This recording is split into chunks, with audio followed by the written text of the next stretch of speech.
Olá a todos, um bom dia na paz do Senhor. Eu sou Hamilton.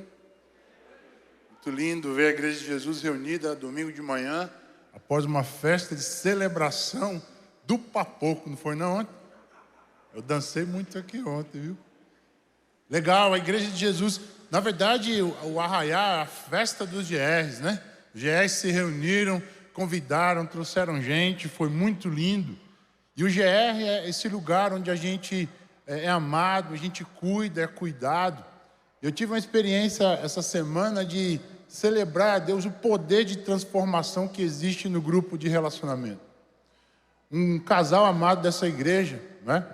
O Diego e a Nájila, eles eram casados no civil, né? E aí enrola, casa, vão pensar no casamento.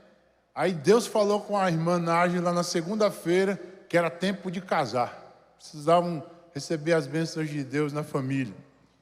E aí Deus falou com ela na segunda-feira, já articulou o GR, já ligou, pastor Hamilton, você pode fazer o casamento, vai ser lá no Horizonte. Eu disse, topo na hora. O GR se reuniu, organizaram tudo, sexta-feira ontem foi o casamento deles para a glória de Deus. E o GR contribuiu para a transformação de uma família. Amém, gente? É isso aí, a Igreja de Jesus. Inclusão, transformação, comunhão. Você que vive na solidão, vem com a gente andar em comunhão.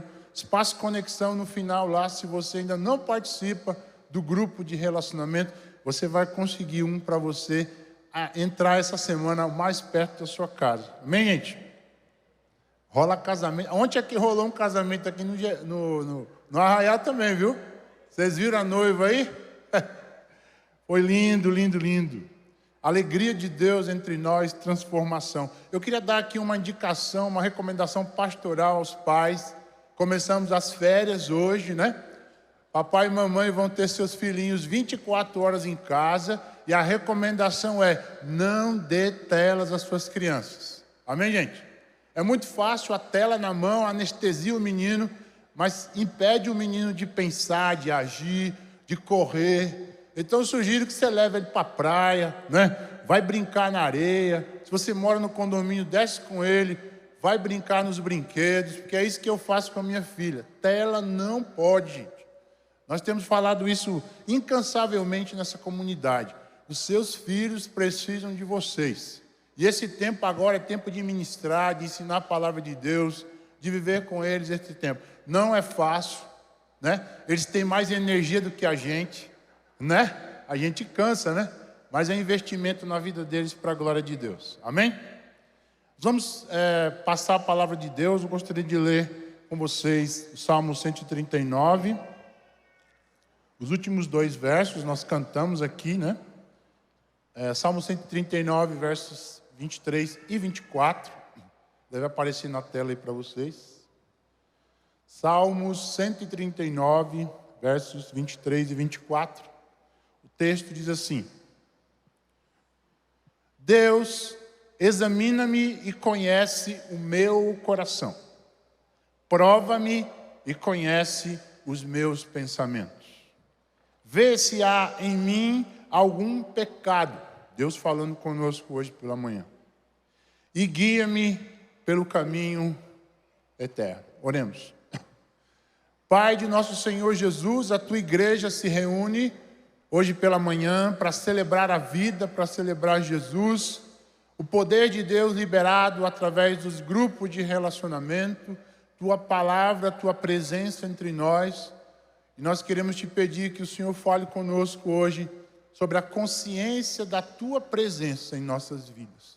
Na alegria, na tristeza, na bonança, na escassez, precisamos ter a consciência que Deus está conosco em todo o tempo.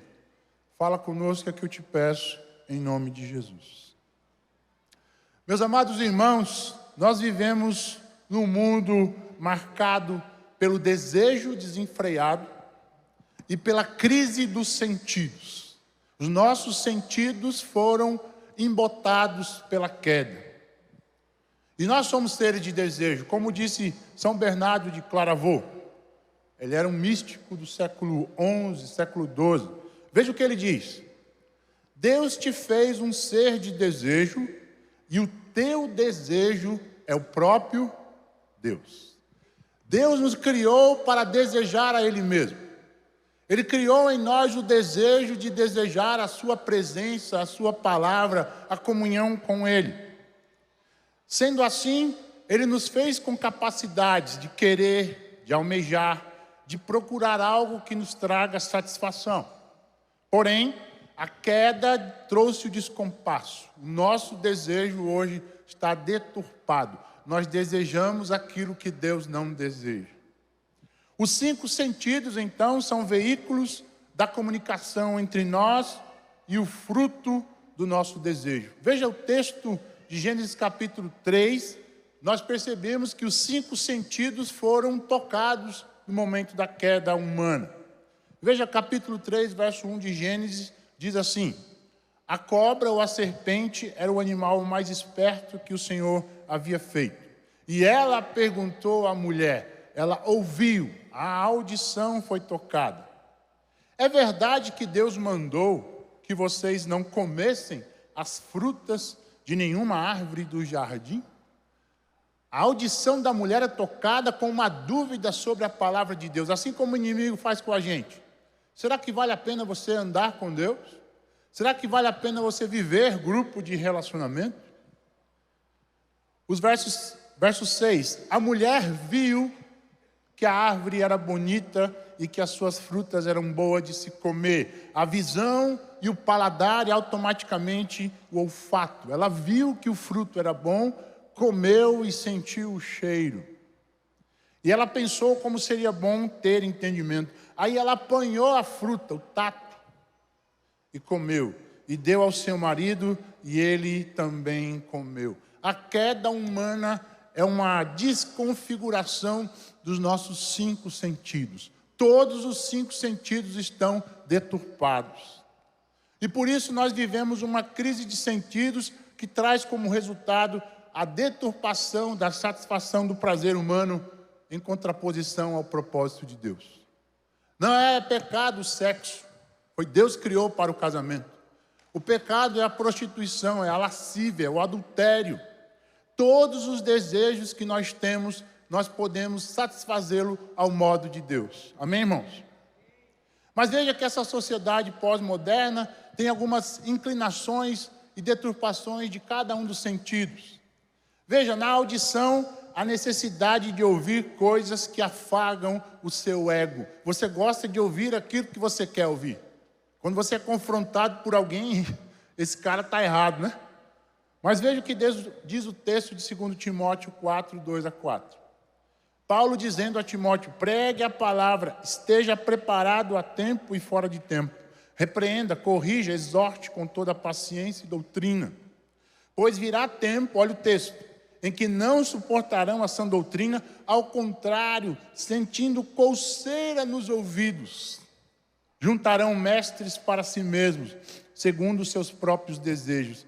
Eles se recusarão a dar ouvidos à verdade de Deus, voltando-se aos mitos. Nós queremos ouvir aquilo que nos agrada, mas não queremos ouvir a palavra de Deus que nos repreende e nos direciona. A gente quer coisa que traga coceirinha para o ouvido, né? Quando a palavra de Deus vem, rapaz, sai dessa porque é furada. Aí você fica flertando com o pecado. Você fica numa transação de racionalização do pecado em detrimento à vontade de Deus.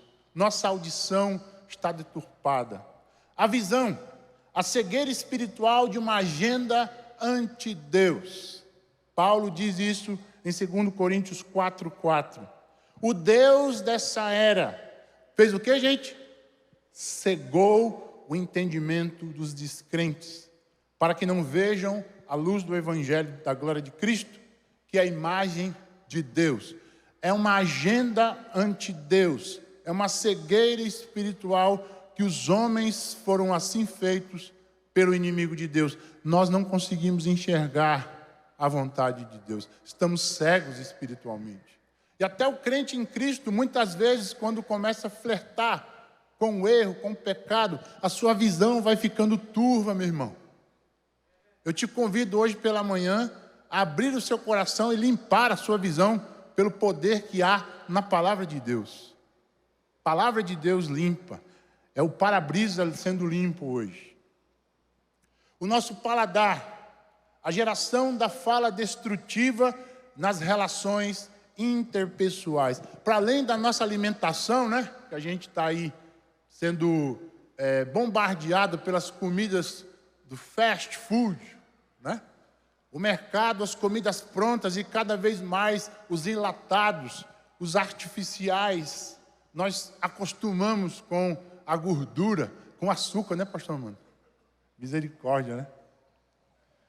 Mas essa geração, para além dessa alimentação desenfreada, ela não sabe usar a sua boca. Nós não sabemos usar a boca. Veja o que diz Mateus 12:34. Raça de víboras. Como podem vocês que são maus dizer coisas boas? Pois a boca fala do que está cheio o coração. Uma pessoa marcada pela ira, pela grosseria, pela maledicência, ela traz à tona aquilo que está dentro dela. Como está a sua casa, meu irmão? Você tem tido equilíbrio na sua casa, na sua fala?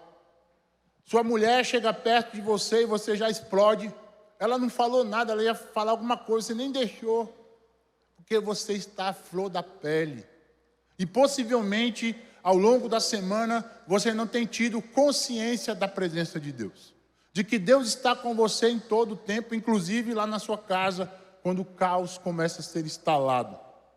Como você tem usado a sua boca? Para abençoar com equilíbrio, sua palavra tem sido temperada com sal, ou você está sendo aí, como eu chamo, do crente bombinha, né? Qualquer coisa explode. O paladar foi afetado. O olfato também foi afetado. Em uma sociedade que vive o cheiro da morte em face do bom perfume da vida. Segundo Coríntios 2, 15 e 16, Paulo diz: mas graças a Deus que sempre nos conduz vitoriosamente em Cristo. E por nosso intermédio faz o que, gente? Exala em todo lugar a fragrância do seu conhecimento. Porque para Deus somos aroma de Cristo, entre os que estão sendo salvos e entre os que estão perecendo. Para estes, somos cheiro de morte, para aqueles, fragrância da vida. Ao longo da semana, sua casa exala que perfume? O perfume de Cristo ou o perfume da morte? Jesus está querendo transformar a nossa casa, irmãos. Por isso a importância do grupo de relacionamento, onde a gente senta à mesa e partilha e diz da nossa doença, e Deus começa a nos curar. E aí a casa que tinha grosseria começa a ter paz. A casa que tinha traição começa a ter fidelidade. E o bom perfume de Cristo começa a ser exalado dessa casa. Amém, gente? Eu creio nisso. O olfato foi prejudicado. E por fim, o tato. O culto à amoralidade individualista. Meu corpo, minhas regras. Você já ouviu isso? Na internet, na sua casa, no trabalho. O nosso tato, o culto à amoralidade. Eu não diria aqui somente a imoralidade, que é o desvio do padrão de Deus. Mas a amoralidade não tem regras para a moral. É uma sociedade amoral. Olha o que Paulo diz em Romanos 6,12. Não ofereçam os membros do corpo de vocês a quê? Ao pecado, como instrumentos de injustiça. Antes, ofereçam-se a Deus como quem voltou da morte para a vida. E ofereçam os membros do corpo de vocês a Ele como instrumentos de justiça. O que nós estamos tocando aí ao longo da semana? O que nós estamos teclando ao longo da semana? Deus está no WhatsApp, viu, gente? Deus está no Telegram. Deus está no Twitter. Quando você fica chateado com um político e mete o pau nele, não é não? Deus está vendo o Twitter. Pensa que ele não está vendo, né? Ele está em todo lugar, vamos ver isso no Salmo 139. Cuidado com aquilo que você está pegando aquilo que não é seu, é dos outros. Além disso, a sociedade que nós vivemos é marcada pelo relativismo, tudo é do jeito que você pensa, cada cabeça é sua sentença, não há mais um padrão de valor, tudo é relativo. Ou ainda o pluralismo religioso, todas as religiões levam a Deus. Ou por fim, o ateísmo, não creiam em nada. As pessoas não querem mais acreditar em Deus. O ateísmo ou o pluralismo religioso são duas facetas extremas da modernidade ou da pós-modernidade. De um lado, não se crê em nada. Nós temos os ditos ateus. Mas eu tenho dificuldade de tratar um ateu puro. Porque qualquer dor de barriga, se a mãe dele ficar doente, se o câncer acometê-lo, ele vai dizer, meu Deus, me ajude. Então eu acho que nós não temos ateus práticos, nós temos ateus teóricos. Ele é ateu até que a doença, a dor, possa alcançá-lo. Entretanto, o pluralismo religioso é interessante, ele vale para todas as religiões, menos para o cristianismo. Quando você se posiciona em Cristo, na palavra de Deus, como algo exclusivo, aí o pluralismo deixa de ter valor. Tem valor para todos, menos para o cristianismo. Me parece que essa agenda anti-Deus tem preocupação não com todas as religiões, mas com o cristianismo, com a palavra de Deus. Veja o que diz o texto que nós vamos ler na sequência. Hebreus capítulo 11, verso 6. Os ateus que não acreditam em Deus, vale a pena ler esse texto, Hebreus 11, 6. Sem fé ninguém pode agradar a Deus, pois quem vai a Ele precisa crer que Ele existe e que recompensa os que procuram conhecê-lo. Sem fé é impossível agradar a Deus. Aliás, o próprio ateísmo é uma expressão de fé, né? O ateu tem fé, o ateu crê que Deus não existe. Nessa era da pós-verdade e das fake news, quanto mais divulgada uma mentira, nos parece que ela vira verdade, né? Pela quantidade de vezes que eu digo a mentira, nos parece que ela vira verdade. E o ateísmo, no meu entendimento, é uma fake news anti-Deus que tem sido proliferada de tal forma de que você ouve, Deus não existe, Ele perdeu o controle, se Ele existiu ou se Ele existe, e o universo está à deriva. Será que Ele existe? Você pode estar perguntando hoje aqui. Se sim, como podemos ter certeza? Será que aquilo que não se vê é inexistente? Nós temos essa dificuldade de acreditar que algo que eu não vejo é verdade. Mas você vê o vento? Você está vendo o vento passar aqui na tenda? Não, né? Mas nós podemos percebê-lo. Você pode ver o calor? Não, mas você pode percebê-lo. O frio, o calor, as sensações humanas são invisíveis, mas perceptíveis aos sentidos. O fato é que Deus não pode ser colocado num tubo de ensaio de laboratório para ser provado. Como vários sentimentos humanos também não podem. Mas eu gostaria de dar 3 razões para você acreditar, você que me ouve de repente, ou veio aqui pela manhã e está procurando algo na sua vida que você não encontrou na filosofia, nas religiões ou em qualquer outro lugar. Deus existe, essa é a premissa da Bíblia. No princípio criou Deus o céu e a terra. A existência de Deus não é algo a ser provado pela Bíblia. A Bíblia pressupõe que Deus existe. Entretanto, a natureza, o homem, a história demonstram a sua existência. Amém, gente? Santo Tomás de Aquino, um filósofo do século XII, ele pensou sobre isso, sobre algumas provas da existência de Deus. Eu gostaria de falar sobre elas antes de entrar no texto. Ele retoma Aristóteles quando diz que no universo é um resultado de causas, né? Existe uma causa de cada coisa. Por exemplo, essas cadeiras têm como causa Por exemplo, quem fez o material, o plástico, né? Então, tudo tem uma causa primária, mas quem criou todas as coisas? Qual é a causa não causada? Aristóteles chamava isso de um motor imóvel. É um motor que não tem start. É um motor que não tem partida. Ele é a sua própria partida. E aí, São Tomás de Aquino retoma Aristóteles e propõe 3 argumentos sobre a existência de Deus. Primeiro, o argumento cosmológico. O universo tem uma causa. Amém, gente? Você não foi causado por uma explosão. O Big Bang afirma isso, né? Mas eu acho interessante dizer que o universo veio do acaso e me vem a ilustração de um monte, imagine essa tenda repleta de resma de papel e colocássemos uma dinamite em todo ao redor.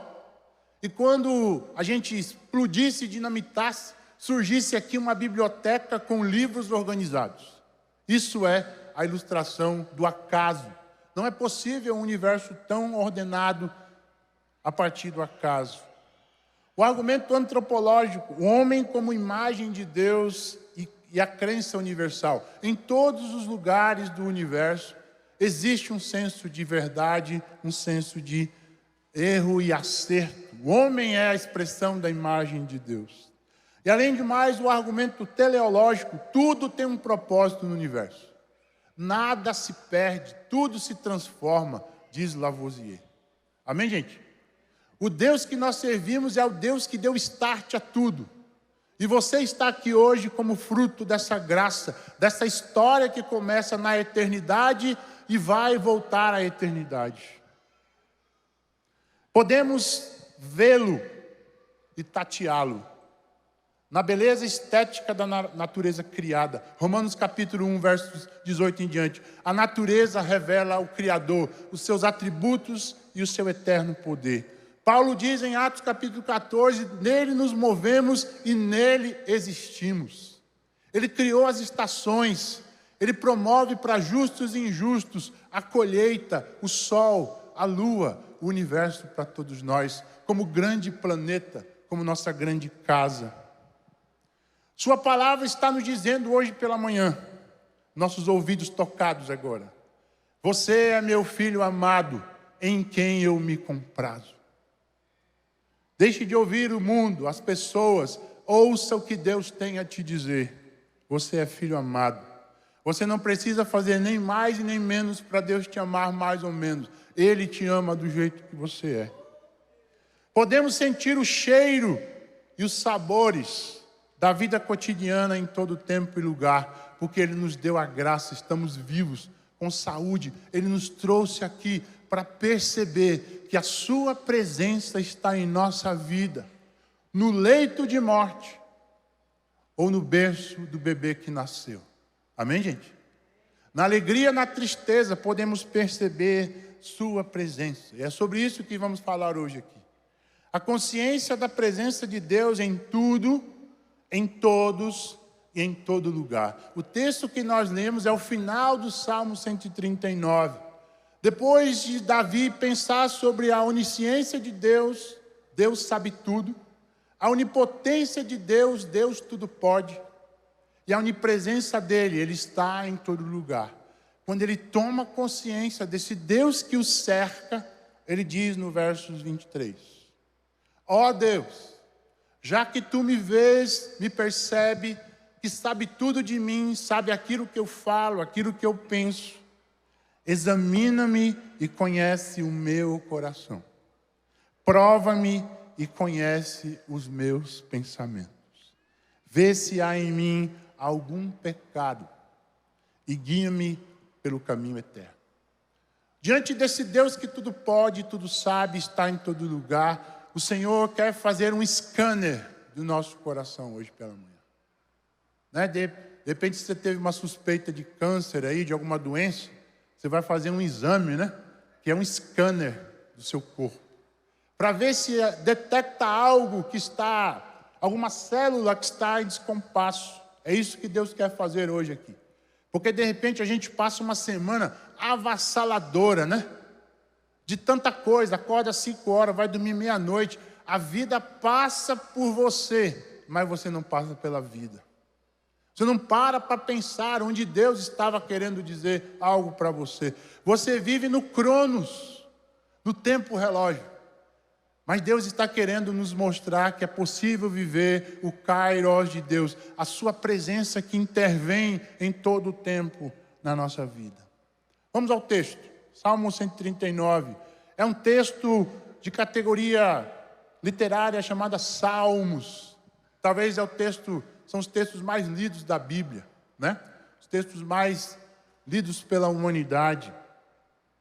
João Calvino diz que em toda a Bíblia é Deus falando com o homem. Mas no Salmo, gente, é o homem falando com Deus. Nós nos identificamos com o salmista porque ele está, como nós, muitas vezes cheio de fé. Por uma ocasião, ele entra num processo depressivo. Veja, a transitoriedade, a volatilidade dos sentimentos humanos. É isso que nós podemos perceber nos Salmos. E aqui nesse Salmo, Davi fala do seu coração, da sua autopercepção de Deus. Esse homem que era um estadista em Israel, tinha tempo para pausar na presença de Deus para percebê-lo. Amém, gente? Nós achamos que o tempo não nos permite perceber Deus. Porque a minha vida é maluca, né? Acordar de manhã, preparar a mochila dos meninos, lanche, leva para o colégio, trabalha, volta. Essa é a nossa vida. Mas veja, ele é um estadista. Ele tem tempo na sua agenda para estar com Deus. Eu diria que não ter tempo para Deus, gente, é perda de tempo. Você viver uma vida automática vai trazer doença para você. Aí o leite vai fazer você parar. Sabia disso? Segundo Samuel, capítulo 23, verso 1 e 2, diz assim: estas são as últimas palavras de Davi, isto é, Davi, filho de Jessé. Davi que foi tão exaltado, um rei poderoso. Davi, o homem ungido pelo Deus de Jacó. Davi, o amável salmista de Israel. O Espírito do Senhor fala pelo seu intermédio. Suas palavras estão em minha língua. Será que podemos dizer como ele hoje? E ele foi responsável pela composição de até mais ou menos o Salmo 72. É um bloco considerável dos 5 blocos, diríamos assim, dos Salmos, né? E ele conseguiu encontrar na sua agenda um tempo para Deus. E talvez é isso que Deus está querendo nos dizer hoje pela manhã. Será que você tem percebido Ele? Como está a sua comunhão com Ele, meu irmão, ao longo da semana? Em tese, em resumo, somos convidados pelo Deus onipotente, onisciente e onipresente, a consciência de sua presença em tudo, em todos e em todo lugar. Que a Igreja de Jesus possa compreender isso. Em primeiro lugar, vamos ver o Deus que tudo sabe, verso 1 a 4. Olha essa oração aqui de Davi como se você fosse ele aqui. Preste atenção no texto. Ó Senhor, Tu me examinas e me conheces. Sabes tudo o que eu faço e de longe conheces todos os meus pensamentos. Tu me vês quando estou trabalhando e quando estou descansando. Tu sabes tudo o que eu faço. Antes mesmo que eu fale, tu sabes o que eu vou dizer. Olha que Deus é esse. É um Deus que não pode ser manipulado. É um Deus que não pode ser enclausurado numa estátua. Porque Ele é vivo. Ele está te vendo. Não preciso de ninguém que esteja me fiscalizando ao longo da semana, onde eu vou, o que eu faço, o que eu digo. Ele está lá. Amém, gente? Tem irmão que vem às vezes falar assim: pastor, eu vi o irmão lá no tal canto, ó. Aí foi mesmo, então se você viu, você estava lá, não? Né? Não precisamos de fiscais do reino de Deus aqui, fiscalizando a igreja. O Espírito de Deus vai com a gente onde a gente vai. O salmista diz: tu me examinas e me conheces. Provérbios 20, 27 diz: o Espírito do homem é a lâmpada do Senhor, E Ele vasculha cada parte do seu ser. O Senhor, Ele penetra em você, Ele mora em você. E Ele sabe o que você está pensando, sentindo ou desejando neste momento. O texto diz que Ele sabe o que eu faço e sabe o que eu penso nos versos 2 e 3. Olha o Salmo 94, 11. O Senhor conhece os pensamentos do homem e sabe como são fúteis. Nossos pensamentos, na maioria deles, são pensamentos fúteis, passageiros. Nós somos tomados por desejos momentâneos, gente. Numa empresa, o chefe convidado para um almoço com uma secretária. E ele, de repente, teve um dia meio conturbado com a esposa. E, de repente, ele acha que aquele momento é um escape, é uma saída. Vamos almoçar com outra pessoa para a gente relaxar, não é? Numa ocasião dessa, um achava que era o problema e o outro que acha que era a solução. Começa num flerte emocional, diabólico, temporal, e ali acontece uma traição. Amém, gente? Desejos, pensamentos que o Senhor conhece. Tu sabes o que eu vou dizer, capítulo 19, verso 14 de Salmos. Olha o que diz. Se você acha que Deus não sabe o que você está querendo falar hoje aqui, olha aí, ó. E é a oração do salmista. Que as palavras da minha boca e a meditação do meu coração sejam agradáveis a Ti, Senhor, minha rocha e meu resgatador. Deus sabe o que você vai dizer hoje à noite, hoje pela manhã. O que você está querendo dizer para o marido, para a mulher, para o filho. Né? Ele está atento. Na verdade, Ele sabe antes do que nós vamos falar. Deus tudo sabe, gente. Ele está na torre de comando da história da sua igreja. E quando eu penso torre de comando, eu penso logo aviação. A visão que se tem da torre de controle, né? Os controladores de voo estão preocupados com a chegada e com a saída dos aviões. Me lembro em 2006, um acidente trágico da Gol, o Boeing 737-8EH, que estava mais ou menos a 33 mil metros de altura, 11 mil pés. E aí o avião perde o senso da torre de controle. E naquele momento o avião Legacy da Embraer estava em teste de voo. Mas no momento em que o piloto perde o senso da torre de controle, acontece o acidente. 154 mortos. Porque o avião perdeu o senso da torre de comando.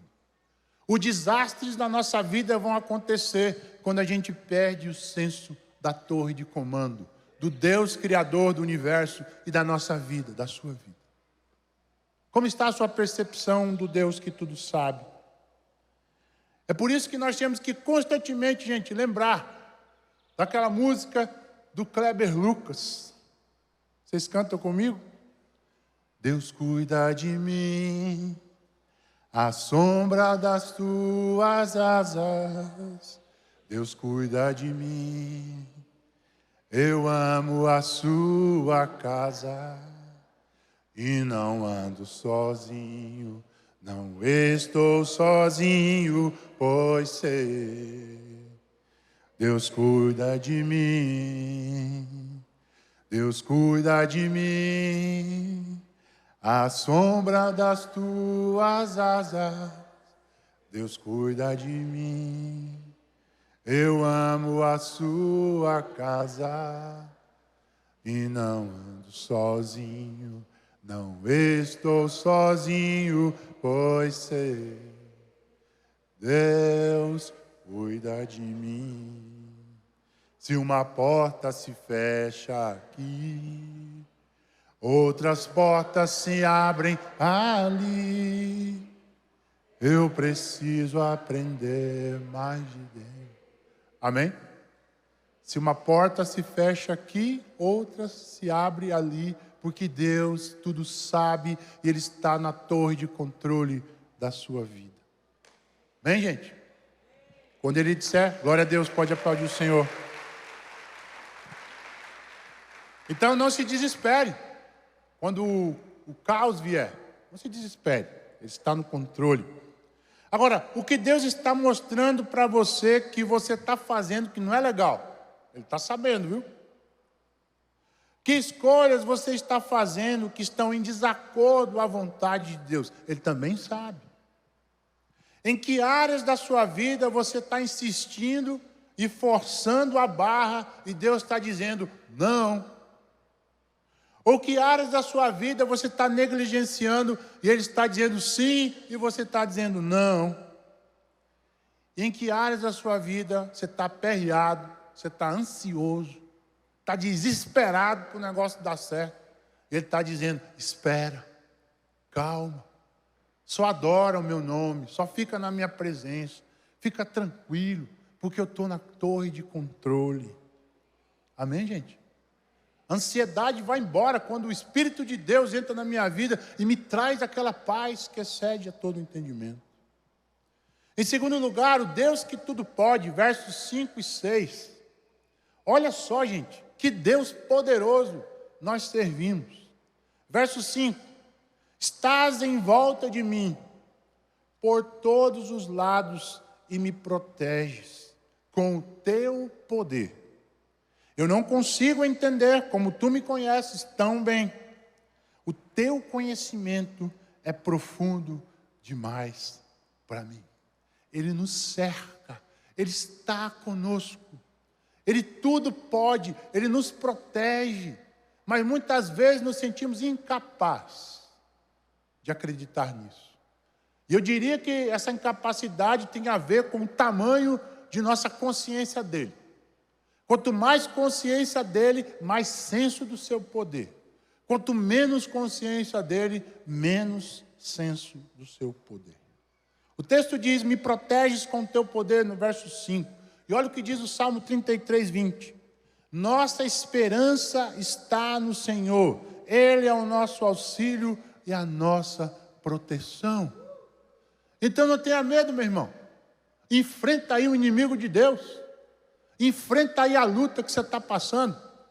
Enfrenta o desemprego com coragem de Jesus.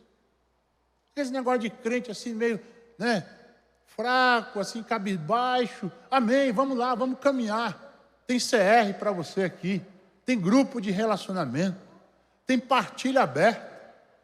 Não se enclausura lá no teu cantinho, não. E fica morrendo na solidão. Jesus está chamando você para a comunidade. Para ser curado. Para experimentar o auxílio de Deus e a sua proteção. Através da igreja de Jesus também. O texto diz também que o conhecimento de Deus é profundo e o salmista estava extasiado. Tamanho é o conhecimento que Deus tem, o seu poder em relação a Ele. Olha só o que diz Isaías 57:15. Pois o Altíssimo, o Santo Deus, o que vive para sempre diz, eu moro num lugar alto e sagrado, mas também com os humildes e os aflitos, para dar esperança aos humildes e aos aflitos novas forças. Que lindo! O Senhor é o Deus que está acima do universo, Ele está nos altos lugares, diz o texto, no lugar todo poderoso, Ele está para além de nós. Como disse Bart, Ele é o totalmente outro, para além da nossa própria compreensão. Mas a Bíblia diz que Ele habita com quebrantado e contrito de coração. Lá no seu cantinho na semana, irmão, não deixe de estar na presença dEle. Amém? Na espiritualidade do quarto. Aquele momento que você separa, mas também ao longo do dia. No trânsito, quando alguém te fechar, a presença de Deus está lá. Quando você receber a notícia do desemprego, olha, passa no recursos humanos. Infelizmente, a empresa está com corte de funcionários. Misericórdia. É momento de talvez contrição, mas não é momento, meu irmão, de desespero. Porque Deus tudo pode, Ele é o nosso auxílio. Você pode contar com a sua presença. Amém, gente? Essa alegria que temos que ter em Cristo na bonança ou na escassez. Eu me pego, às vezes, pensando nessa relação de Deus comigo, quando eu estou com a minha filha Giovana. Ela não tem preocupação se a Coelce está paga, não é não? A Enel, né? Já está para a Enel já. Se a Cagés foi paga, se o mercantil vai dar. Não está preocupado com isso. Porque ela confia no pai que ela tem. Ela confia que eu sou um pai responsável, um pai que amo. Sabe o que ela quer comigo? Brincar. A palavra dela, quando ela acorda, papai, que hora nós vamos brincar? Não é nem o café da manhã, gente. É brincar. Brincar, brincar, brincar, brincar. O tempo todo. Porque na brincadeira eu tenho o senso da presença do pai. É um momento lúdico dela. É um momento de estar na presença do pai. E aí eu preciso brincar com ela. Desço lá embaixo no condomínio, a gente brinca nos brinquedos, depois vamos fazer uma pintura, e criança é assim, gente. É uma coisa que termina e vai outra, e outra, e outra. Ela quer o tempo todo brincar. E nisso, às vezes eu me pego e choro na presença de Deus, porque às vezes eu não consigo entender porque eu não sou como ela em relação a mim. A preocupação que temos, gente, não é a preocupação de um filho. A preocupação que nós temos, às vezes, é de um empregado. O empregado tem essa preocupação em relação ao seu patrão. Mas a nossa relação com Deus não é de patrão e empregado. É de pai e filho. É de senhor e servo, sim, mas é de pai e filho. Por isso eu preciso ficar tranquilo na sua presença, porque Ele tudo pode. Relaxa o seu coração, meu irmão, hoje. Tranquiliza a tua alma. Aquela dor, aquele problema que você acha que é insolúvel, entrega na mão do Pai. Só confia, vai brincar com o Pai eterno. Desperta o teu coração hoje, abre o teu coração e diz: Senhor, eu perdi esse senso da tua presença. Eu tornei a minha relação artificial, plástica contigo. Eu trouxe para mim uma relação fria, longe de um Deus que é juiz, mas não um Deus que é pai. Que coisa, gente. Agostinho de Hipona disse: Deus é poderoso para fazer todas as coisas, mas sem o homem Ele não quer. Não é que Ele não pode, é que Ele não quer. Em nossa fragilidade, como pessoas que têm um tesouro em vasos de barro, para que a excelência do poder seja dada a Deus e não a nós, nessa fragilidade que temos, Ele nos chama a participar do projeto redentor dEle, que é resgatar vidas para o seu reino. Que tremendo, gente. Imagine um plebeu que recebe o convite e a missão para ser um mensageiro do reino. Que lindo. Ele nos resgata do monturo. Ele nos resgata do lixo do mundo para uma preocupação maior. O reino de Deus precisa chegar à minha casa. O reino de Deus precisa chegar à casa de outras pessoas. Esta alegria que eu sinto, toda Fortaleza pode sentir também. Presença dele entre nós. Perceptível. Invade essa tenda, como a brisa desse vento. Quer encher a tua alma, meu irmão.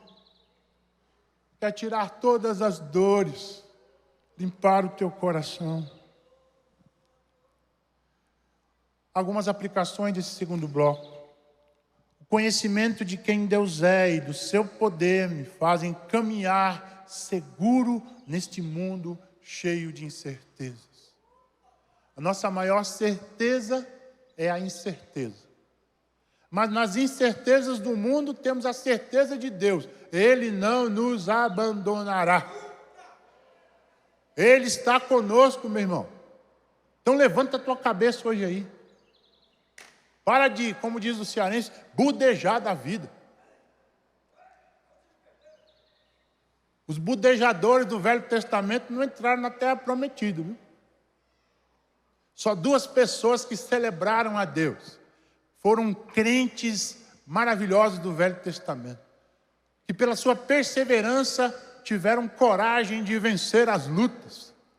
Josué e Calebe, que sejamos como eles. Se conheço o amor e o poder do Pai, não tenho medo de nada e de ninguém. Meu Pai está comigo. O pastor Armando conta a ilustração de que ele tinha um pai bem baixinho, né, pastor? Sergipano aí. Mas no meio do furdunço, para passar no lugar perigoso, ele não tinha medo, porque o pai dele estava com ele. Um sergipano pequeno, mas é o senso da presença de Deus Pai, quem nos faz corajosos e ousados, meu irmão, nesse mundo, para a glória de Deus. E por fim, o Deus que está em todo lugar. Ele tudo sabe, Ele tudo pode e Ele está em todo lugar. Veja a descrição do salmista nos versos 7 a 12. Primeiro, não posso escapar da sua presença. Aonde posso ir a fim de escapar do teu espírito? Para onde posso fugir da sua presença? Se subir ao céu, tu lá estás. Se descer ao mundo dos mortos, lá estás também. Se eu voar para o Oriente, ou for viver nos lugares mais distantes do Ocidente, ou ainda ali a tua mão me guia, ainda ali tu me ajudas. Ele está lá, irmão. Se você nessa semana deu uma viajada aí, na sua vida espiritual, né? Foi para lugares que o Senhor não aprovou, Ele foi com você. Ele não te abandonou, não. Só que Ele não gostou nem um pouco, né? Porque isso te afasta da comunhão. Isso te afasta da percepção de quem Ele é. Vai enclausurando a tua mente. Vai cauterizando a sua mente. Quanto mais perto do pecado, mais longe de Deus. Mas talvez hoje aqui pela manhã, Ele está te chamando para perceber sua presença, que Ele esteve lá, mas Ele quer te chamar ao arrependimento hoje. Tem nova chance, tem nova vida. Isaías 66, 1. Assim diz o Senhor: o céu é o meu trono e a terra o estrado dos meus pés. Não podemos fugir de sua presença. E ainda assim a escuridão não pode ofuscar a luz da sua presença. Verso 11. Eu poderia pedir à escuridão que me escondesse e que em volta de mim a luz virasse noite. Mas isso não adiantaria nada, porque para ti a escuridão não é escura e a noite é tão clara como o dia. Tu não fazes diferença entre a luz e a escuridão. Amém, gente? Nas trevas que de repente a gente viveu essa semana, Deus estava lá também. Porque Ele não faz diferença entre luz e trevas. Jeremias 23. Sou eu apenas um Deus de perto? Pergunta o Senhor. Não, também sou um Deus de longe. Poderá alguém esconder sem que eu veja? Pergunta o Senhor. Não sou eu aquele que enche os céus e a terra? A presença de Deus toma esse lugar. Toma essa natureza, toma a história. Toma o controle da sua vida. Nós não podemos fugir da presença de Deus como Jonas fez. Deus tinha um propósito. Nínive, difícil, gente má, gente perversa. Mas Ele não quis a dor. Ele pediu uma oportunidade para o elemento contraposto, Tarsis, atual Espanha. O lugar do prazer, o lugar do deleite, mas sem Deus. De repente nós temos sido Jonas, irmão. Estamos fugindo da presença de Deus. Estamos fugindo do que Ele quer para nós. E ainda, para terminar, final do Salmo. Deus Criador que merece ser adorado. Diante da onipotência, da onisciência e da onipresença desse Deus. Olha o que o salmista diz. Dos versos 13 em diante, é o que nós chamamos de salmo imprecatório. É o desejo do salmista de que o mal no mundo seja extirpado, né? Porque para o judeu o pecado se materializa no pecador. E para eliminar o pecado tem que eliminar o pecador. Então não que ele está querendo a morte dos seus inimigos aqui. Em última análise, Ele quer que o mal seja extirpado do mundo. Olha os versos 13 em diante. Tu criaste cada parte do meu corpo. Tu me formaste na barriga da minha mãe. Eu te louvo porque deves ter temido. Tudo o que fazes é maravilhoso e eu sei muito bem disso. Tu vistes quando os meus ossos estavam sendo feitos, quando eu estava sendo formado na barriga da minha mãe, crescendo ali em segredo. Era assim que Deus estava te vendo, meu irmão. Tu me vistes antes de eu ter nascido. Os dias que tu me destes foram para viver, estão escritos no teu livro, quando ainda nenhum deles existia. Ó Deus, como é difícil entender os teus pensamentos. E eles são tantos. Se eu os contasse, seriam mais do que os grãos de areia. Quando acordo, eu estou contigo. Veja os versos 19 em diante. Deus, como eu gostaria que tu acabasses com os maus. Gostaria que os homens violentos me deixassem em paz. Eles falam mal de ti. Contra ti falam coisas ruins. Senhor Deus, como odeio os que te odeiam, como desprezo os que são contra ti. Eu os odeio com todas as minhas forças. Eles são os meus inimigos. Porém, o mal vai ser extirpado no mundo. Temos a consciência disso em Cristo. O Senhor Jesus virá resgatar a sua igreja. E nós, os que estivermos vivos, diz Paulo, teremos corpos glorificados. E aqueles que estão mortos serão ressuscitados pelo Senhor. Amém, gente? Essa consciência, o fim já está certo.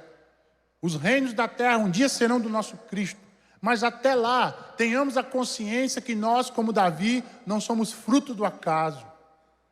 Deus interveio na gestação da sua mãe e desejou que você viesse a esse mundo para a glória do nome dele. Não importa se a sua mãe foi abusada, se o seu pai foi um crápula, um déspota, o fato é que Deus quis que você nascesse para a sua glória. E tem um propósito na sua vida. Amém, gente? Ele nos chamou.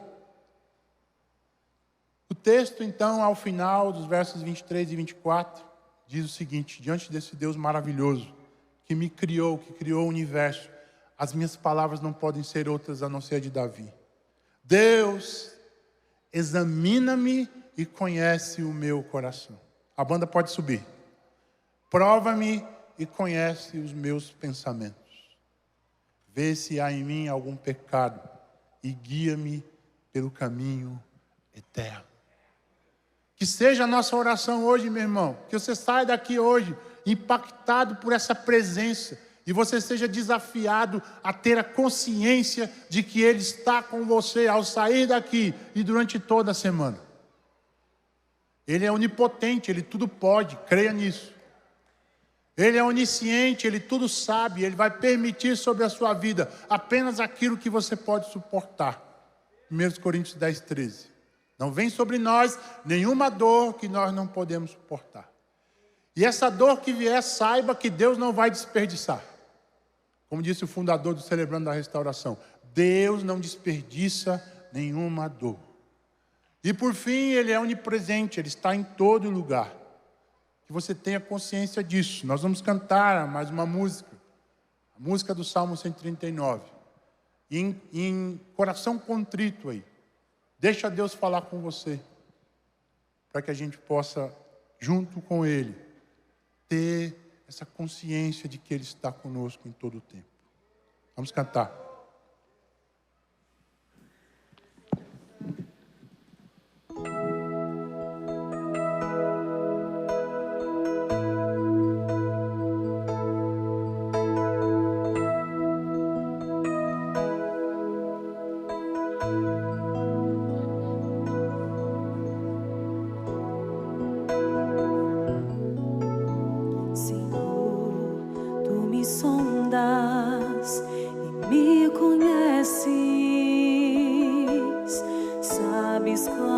Assento e levanto, esquadrinhas meu andar e meu deitar, conheces todos os meus caminhos, ainda a palavra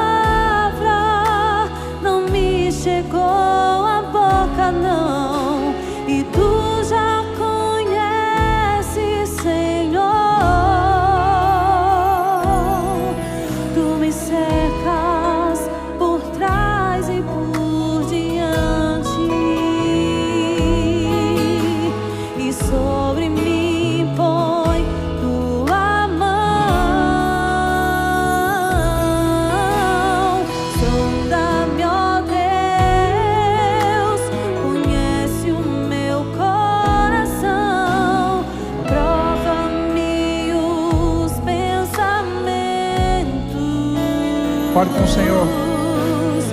Vê se há em mim algum caminho mau e guia-me pelo caminho eterno.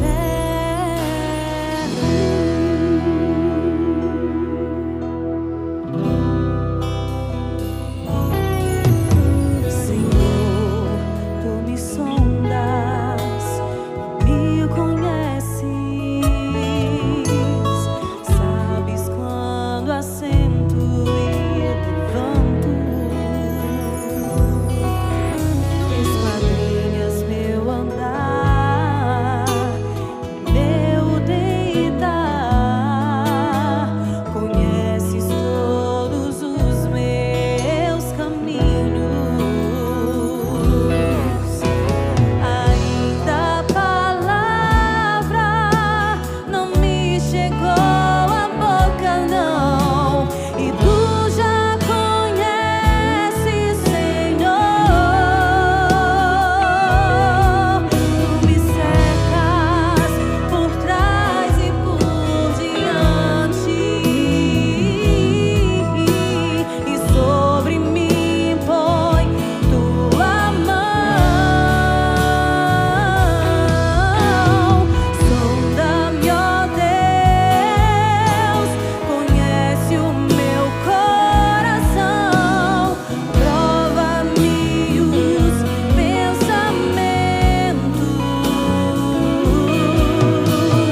vê se há em mim algum caminho mau e guia-me pelo caminho eterno. Louvado seja Deus.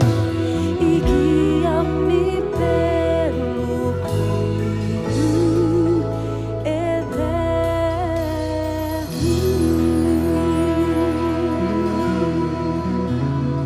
Glória a Deus. Louvado seja o Senhor. Irmãos, o Espírito de Deus, a palavra de Deus nos convida a 2 desafios hoje pela manhã. Primeiro desafio, você que é crente em Cristo Jesus, que não tem tido essa percepção do Deus onipotente, onipresente, onisciente na sua vida, e você tem andado aí meio distante dele. O Senhor está te chamando para uma renovação hoje aqui. Se você deseja renovar a sua vida na presença desse Deus e ter a consciência dele, gostaria que você ficasse de pé, em nome de Jesus, crente em Cristo Jesus. Aleluia! Louvado seja Deus. Deus poderoso abençoe vocês. E de repente você que veio hoje aqui pela primeira vez e tem andado aí sua vida conturbada, maluca, louca, e de repente hoje você teve consciência da presença de Deus e que esse Deus todo-poderoso quer dar um destino feliz à sua vida. Eu queria te convidar a erguer a sua mão como um sinal a Ele, para agradecer e entregar a sua vida a Ele, em nome de Jesus. Amém? Glória a Deus, glória a Deus, glória a Deus. Se você levantou sua mão e quer entregar a sua vida a Jesus, agora vem aqui à frente, a gente quer orar por vocês, por você, os que estão entregando sua vida ao Senhor, louvado seja Deus. E os irmãos em Cristo que desejam renovação espiritual, fiquem aí de pé, que a igreja de Jesus vai orar por vocês. Amém, gente? Louvado seja Deus. Deus te abençoe. Bem-vindo à família de Deus, meu querido. Amém. A igreja de Jesus vitoriosa, que tem consciência da sua presença. Louvado seja Deus, meu irmão. Seja bem-vindo. Vamos orar aqui, irmãos. Senhor, obrigado pela tua presença em nós, entre nós e através de nós. Que domingo, que precioso, que festa maravilhosa, como continuidade da nossa semana, do arraiar vivido, a alegria de Jesus entre nós. Queremos te louvar porque temos a consciência da tua presença. O Deus que tudo pode, confiamos nele. O Deus que tudo sabe, Ele cuida de nós. O Deus que está em todo lugar, Ele anda com a gente. Ele anda na rua, Ele anda no carro, Ele anda na bicicleta. Ele está na nossa mesa. E que esses irmãos que levantaram suas mãos para entregar a Jesus a sua vida, recebam do teu toque, Senhor, hoje.